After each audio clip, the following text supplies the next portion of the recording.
मैं कई दिनों से अपनी मालकिन पर बुरी नज़र रखे हुए था। वह इतनी सुंदर थी कि जब भी मैं उन्हें देखता तो मुझे लगता जैसे कोई अप्सरा मेरे सामने खड़ी हो। मेरा मन करता कि मैं उन्हें छूकर देखूं, लेकिन मैं डरता था कहीं वो मुझ पर गुस्सा ना हो।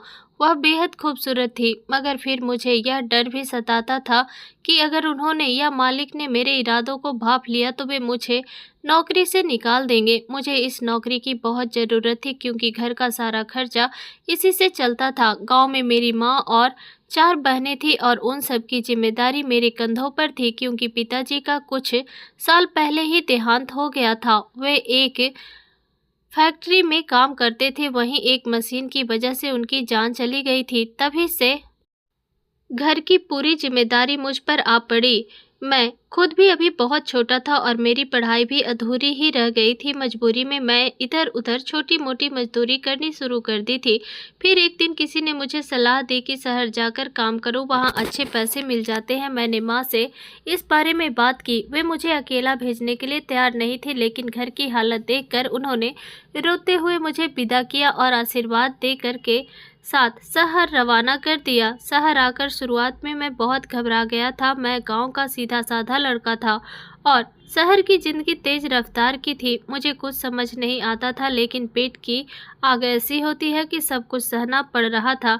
मैं दिन रात नौकरी की तलाश में भटकता रहा और आखिरकार एक दोस्त की मदद से मुझे एक बड़े घर में नौकरी मिल गई। शुरुआत में मेरा काम घर के अंदर ही था, इसी वजह से मुझे मालकिन के करीब काम करने का मौका मिला। मैं उनका बहुत आज्ञाकारी नौकर था। जब भी वो मुझे बुलाती मैं तुरंत हाजिर हो जाता और उनका हर काम तत्परता से पूरा करता। मालकिन मुझसे बहुत खुश थी और कभी-कभी मुझे इनाम के तौर पर कुछ पैसे भी देती थी। इस वजह से मैं पूरी लगन और खुशी से काम करता था। मालकिन के पहनावे का भी मुझ पर गहरा असर होता जा रहा था। वे जो भी कपड़े पहनती वो उन पर बहुत अच्छे लगते थे। कभी-कभी वे जीन्स टॉप पहनती थी और कभी बिना बाजू वाले कपड़े। शहर में ये सब आम बात थी, लेकिन हमारे गांव में तो औरतें सिर से पल्लू तक नहीं उतारती। जब मालकिन ऐसे कपड़े पहनती थी तो मैं शर्म से नजरें झुका लेता, लेकिन मालकिन भी मेरे शर्म और झिझक को महसूस कर हंसने लगी। उन्होंने मुझसे कहा, नीलेश, क्या बात है, तुम इतना शर्मा क्यों रहे हो? मैं तो ऐसे ही कपड़े पहनती हूँ। मैं नजरें झुकाते हुए बोला, मालकिन, गांव में कभी किसी को ऐसे कपड़े में नहीं देखा। ये सब तो बस फिल्मों और सीरियल में ही होता है, इसलिए मुझे आपको इस तरह देखना अच्छा नहीं लगता। मेरी बात सुनकर मालकिन जोर से हंसी और बोली, तुम बहुत मासूम हो, बहुत अच्छे भी हो। उनकी इस तारीफ पर मैं शर्म से लाल हो गया। मालकिन अक्सर मुझसे बातें करती और ज़्यादातर कामों के लिए मुझे ही बुलाती थी। एक दिन ऐसा ही हुआ। मालकिन बाजार से बहुत थकी हुई लौटी। उन्होंने घर आते ही सोफे पर अपना सामान रख दिया और वहीं एक तरफ सोफे पर लेट गई। उन्होंने मुझे आवाज़ दी, नीलेश, जरा एक गिलास ठंडा पानी लाना। मैं फौरन किचन से ठंडा पानी लेकर उनके पास पहुंचा।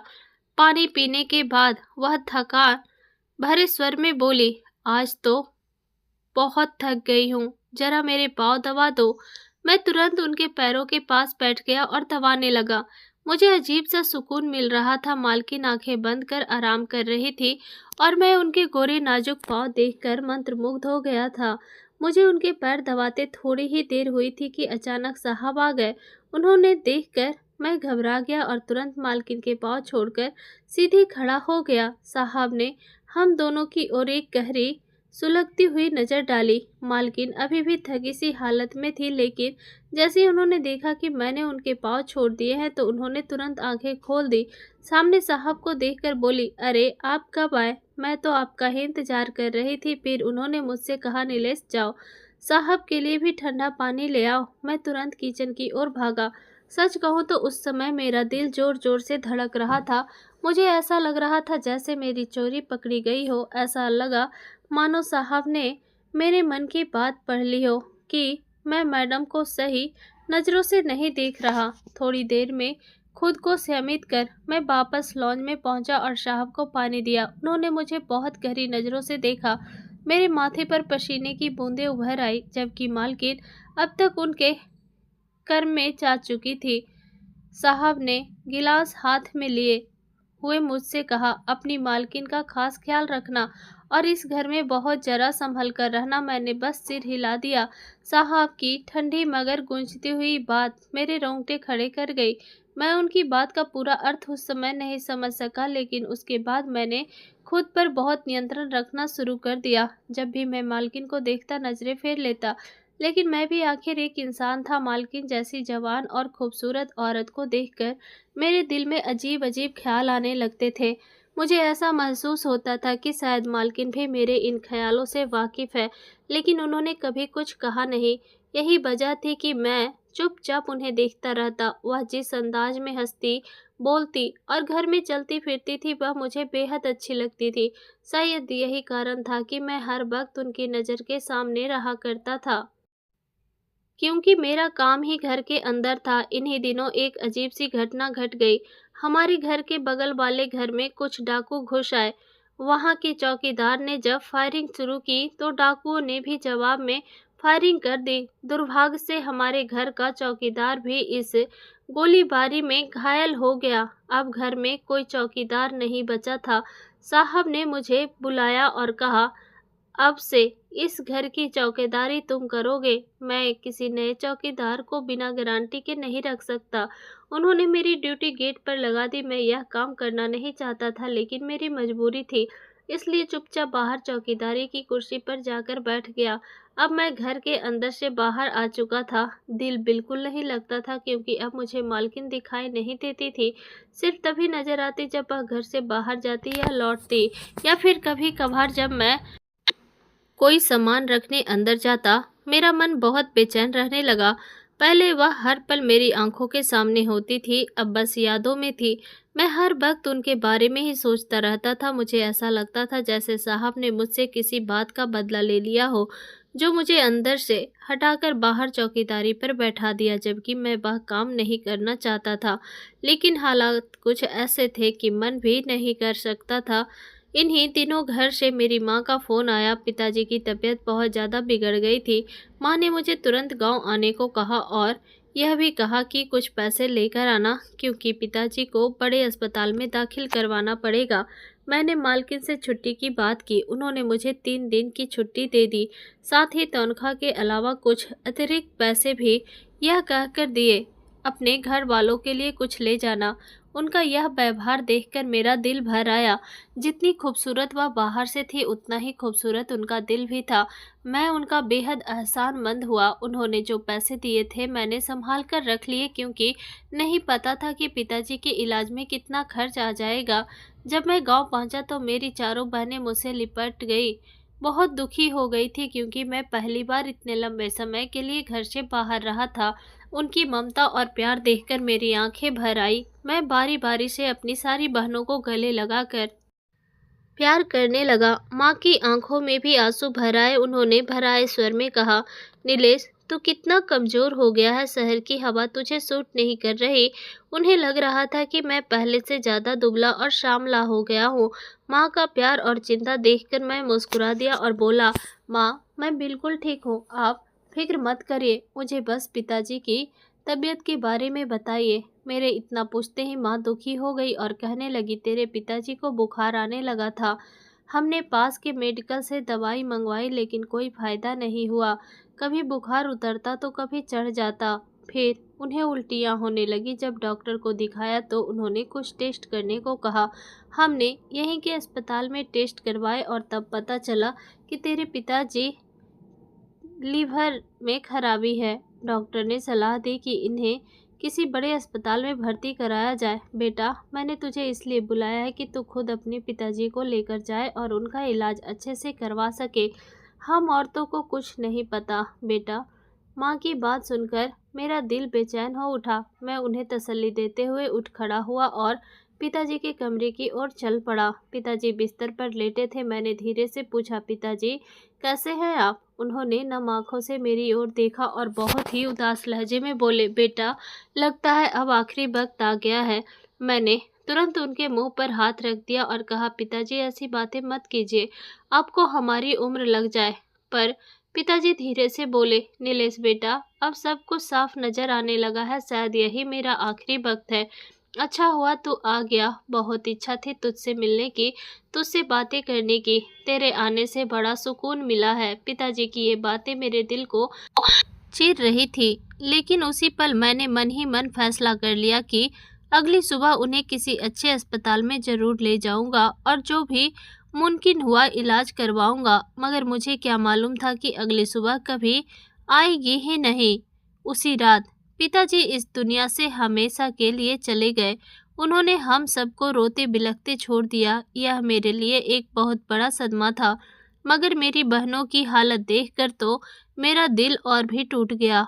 उनका रो रो कर बुरा हाल था। माँ आंखें पथरा सी गई थी, वह बस एकटक पिताजी का चेहरा देखती रही, जैसे उन्हें विश्वास ही नहीं हो रहा हो। घर का वह मातम भरा मंजर मेरे लिए बहुत भारी था।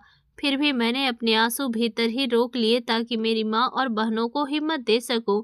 अब मैं ही उनका सहारा था। पिताजी पर अंतिम संस्कार किए गए। अब मेरी चिंता सिर्फ मेरी माँ और मेरी 4 बहनों के भविष्य को लेकर थी, इसलिए मैं कुछ दिन गांव में ही रुक गया। मैंने मालिक को फ़ोन कर पिताजी के देहांत की सूचना दे दी थी। मालिक ने भी पिताजी के देहांत की खबर सुनकर बहुत अफसोस जताया और मुझे अतिरिक्त रकम खर्चे के लिए भेज दी। उन्होंने उस वक्त मेरा जो साथ दिया वो किसी एहसान से कम नहीं था। मैंने 1 हफ्ता अपने घर पर सुकून से बिताया। इस बार खर्चे की चिंता नहीं थी, क्योंकि मालिक की भेजी हुई रकम ने सब आसान कर दिया था। लेकिन जब 1 सप्ताह बाद मैं वापस शहर अपनी नौकरी पर लौटने लगा तो मेरी बहनों की आंखें आंसुओं से भर गई। वे बुरी तरह रोने लगी। मेरा दिल बिल्कुल नहीं कर रहा था कि मैं उन्हें इस हाल में छोड़कर जाऊं, लेकिन क्या करता, मजबूरी थी। मैं ऐसे हाथ पर हाथ रखकर बैठ नहीं सकता था। घर चलाने के लिए और बहनों की जिंदगी संवारने के लिए मुझे नौकरी करनी ही थी। मन में मैंने यह भी सोच लिया था कि इस बार शहर जाकर कोई बेहतर नौकरी ढूंढूंगा जिसमें तनख्वाह ज़्यादा हो। आखिर मेरी बहनें जवान हो रही थी, उनकी शादी भी करनी थी। मैं सबको तसल्ली देकर शहर आ गया और फिर से उसी चौकीदार की ड्यूटी संभाल ली। साहब अब तक किसी नए चौकीदार का बंदोबस्त नहीं कर पाए थे, इसलिए मैं फिर से गेट के पास कुर्सी पर बैठ गया और आने जाने वालों के लिए दरवाज़ा खोलने लगा। मगर जब से मैं लौटा था मुझे मालकिन एक बार भी दिखाई नहीं दी। पूछने पर मालूम हुआ कि वह अपने दूसरे शहर में रहने वाली बहन के पास गई हुई है और कुछ दिनों में वापस लौटेंगी। यह सुनकर मैं उदास हो गया। पहले ही इतने दिन बाद गांव से लौटा था और अब मालकिन भी घर पर नहीं थी। हर दिन जैसे गिन गिन कर कट रहा था। आखिरकार वह लंबे इंतजार के दिन भी बीत गए और मालकिन वापस लौट आई। लेकिन इस बार वह वैसी नहीं थी जैसी पहले हुआ करती थी। उनकी तबीयत कुछ ठीक नहीं लग रही थी। चेहरा मुरझाया हुआ, रंगत पीली और हंसी में वो रौनक नहीं रही थी। जब वह बोलती तो सांसें फूल जाती। मैंने एक दिन हिम्मत करके पूछ ही लिया, मैडम आपकी तबीयत तो ठीक है ना? वह फीकी सी मुस्कान के साथ बोली, हाँ मैं ठीक हूँ नीलेश, मुझे क्या हुआ है? मगर उनके बोलने में खालीपन मुझे साफ महसूस हुआ। ऐसा लग रहा था जैसे वह कुछ छुपा रही हो। अब मालकिन ज़्यादातर घर के अंदर ही रहती थी। उनका बाहर जाना तो जैसे बंद हो गया था। पहले जैसी ताजगी और हंसी उनके चेहरे पर अब नज़र नहीं आती थी। कई बार मैं उन्हें पूछने की कोशिश करता, फिर रुक जाता। मुझे लगता था मैं एक मामूली नौकर हूँ, मेरी क्या औकात कि उनसे इतने निजी सवाल पूछ सकूं। मालकिन अब ज़्यादा चुपचाप से रहने लगी थी। वो अक्सर अपने कमरे में बंद रहती। मैं उनके लिए सच में चिंतित रहने लगा था, क्योंकि पहले वो हमेशा हंसती बोलती थी और अब जैसे किसी गहरी उदासी में डूबी हुई थी। साहब की दिनचर्या अब भी वैसी ही थी। वह घर देर रात आते थे, कभी कभी आधी रात के बाद ही आते थे। अब तो ऐसा लगता था जैसे उन्हें मालकिन की हालत से कोई मतलब ही नहीं रहा हो। इसी बीच मुझे मेरे घर की भी चिंता खाई जा रही थी। माँ और मेरी बहनें अकेली थी और उनका गुजारा कैसे हो रहा होगा, यही सोचकर मन बेचैन रहता था। इन्हीं दिनों जब मालकिन ने खुद को अपने कमरे तक सीमित कर लिया था, तो कभी कभार मैं भीतर जाकर उनकी तबीयत का हालचाल ले आता था। एक रात की बात है जब मालकिन अपने कमरे में अकेली थी और साहब अब तक घर नहीं लौटे थे। रात के लगभग 11 बज चुके थे। मुझे अचानक चिंता हुई, सोचा उनकी खैरियत मालूम कर लूँ। मैं उनके कमरे के बाहर गया और दरवाज़ा खटखटाया, लेकिन अंदर से कोई जवाब नहीं आया। कुछ देर तक मैं वहीं पर खड़ा रहा, फिर बिना कुछ कहे वापस लौट आया। मगर जैसे ही देखा कि वॉशरूम की लाइट जल रही है, मेरा दिल बेचैन हो गया था। मन में ख्याल आया, झाँक कर देख लूँ कि अंदर क्या हो रहा है, पर अगले ही पल खुद को रोक लिया। यह ठीक नहीं है नीलेश। मैं इसी उलझन में खड़ा था। दिल देखना चाहता था, दिमाग मना कर रहा था। अंत में दिल जीत गया और दिमाग हार गया। मैंने वॉशरूम के रोशनदान से झाँकने की कोशिश की। नीचे एक स्टूल रखकर जैसे ही ऊपर चढ़ा और अंदर देखा तो मेरी रूह कांप उठी। मालकिन वॉशरूम में बेहोश पड़ी थी। उनकी हालत देखकर मेरी सांसें थम सी गई, दिल दहल गया। मैं बिना एक पल गवाए स्टूल से कूदकर भागा और अंदर जाने की कोशिश करने लगा, मगर मालकिन का कमरा तो बंद था। मैं समझ नहीं पा रहा था कि अब उन्हें वहां से कैसे निकाला जाए। तभी मुझे ख्याल आया, घर की कामवाली से कमरे की चाबी मांगता हूँ। मैं तुरंत दौड़कर घर की नौकरानी के पास पहुंचा और हड़बड़ाते हुए कहा, मैं कब से दरवाज़ा खटखटा रहा हूँ, लेकिन मालकिन कोई जवाब नहीं दे रही। मुझे लगता है कोई परेशानी है, जल्दी से चाबी लाओ और दरवाज़ा खोलो। मुझे देखकर वह भी घबरा गई और तुरंत कमरे की चाबी लेकर आ गई। जैसे ही दरवाज़ा खोला गया, मैं अंदर भागा, मगर कमरा खाली था। मुझे पता था कि मालकिन वॉशरूम में है, लेकिन यह बात मैं कामवाली से नहीं कह सकता था। इसलिए मैंने उनसे कहा, कमरे में तो नहीं है, देखो जरा वॉशरूम में। वह जैसे ही बाथरूम के दरवाजे तक पहुंची और मालकिन को नीचे पड़ा हुआ देखा, जोर से चीख पड़ी, नीलेश, मालकिन तो नीचे गिरी हुई है। मैं फौरन दौड़कर वहां पहुंचा और उनसे कहा, जल्दी से कोई चादर लेकर आओ। वो दौड़कर गई और चादर लाई और मैंने झुककर सबसे पहले मालकिन को ढक दिया, फिर उन्हें गोद में उठाया और बाहर ले आया। ड्राइवर गाड़ी में ही बैठा था। मैंने उनसे कहा, जल्दी से गाड़ी अस्पताल ले चलो। मैं खुद मालकिन के साथ पीछे बैठ गया। उन्हें दूसरी तरफ से काम वाली ने संभाल रखा था। हम दोनों बहुत घबराए हुए थे। समझ ही नहीं आ रहा था कि अचानक मालकिन को क्या हो गया। अस्पताल पहुंचे तो डॉक्टर ने बताया कि उन्हें तेज दिल का दौरा पड़ा था, लेकिन सही वक्त पर लाने की वजह से उनकी जान बच गई। फिर भी हालत अब भी सीरियस थी।